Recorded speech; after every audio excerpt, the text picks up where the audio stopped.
Assalamualaikum warahmatullahi wabarakatuh. Saya Baitul Nisa dengan NIM 23005092. Video ini dibuat untuk salah satu syarat UAS pengganti dari sertifikat seminar internasional mata kuliah Perencanaan Pembelajaran PNF. About new terminology in the global context, this new terminology of Society 5. I'm going to talk about a range of other different things like timelines and frameworks for understanding the times that we are living in. I've got a lot of slides. I may speak quite quickly at times, but I hope that my message today will be beneficial to you, will be useful to you. I look forward to interaction with you afterwards, and I'm quite happy to be engaging via email with anybody after the session today.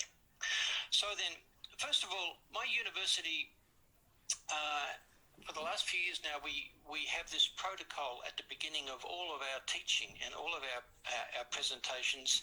It's an acknowledgement of the First Nations people in Australia, because we have a situation in this country, some of you may know about it, about a colonial history where many wrong things actually have been done against the Indigenous peoples in this country. And so at the moment we're at a point in time in Australia where we are trying to change that and fix that situation. So we like to acknowledge the importance of the Indigenous culture, and we like to pay our respects to elders both past and present.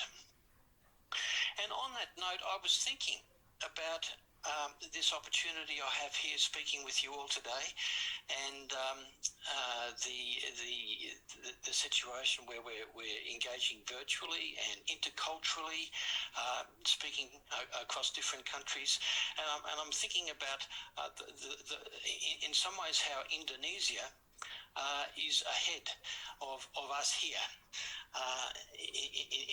in terms of this kind of reconciliation, because the wonderful articulation you have of the Pancasila is beautiful. It's a nice distillation of such important principles that can bring together diverse peoples across such a large archipelago, and I think it's quite an inspiring milestone that Indonesia has achieved in doing that. And so I just want to pay my respects also internationally in an intercultural way. So moving on, I want to think bigger pictures, I want to think timelines, and I want to talk about terminology, these three things together. And the first big picture that comes to mind is a very big picture. It comes from the latest collection of photographs from the James Webb Telescope that's looking deep within space. And this particular photograph, they tell us, is 7.6 billion light years away.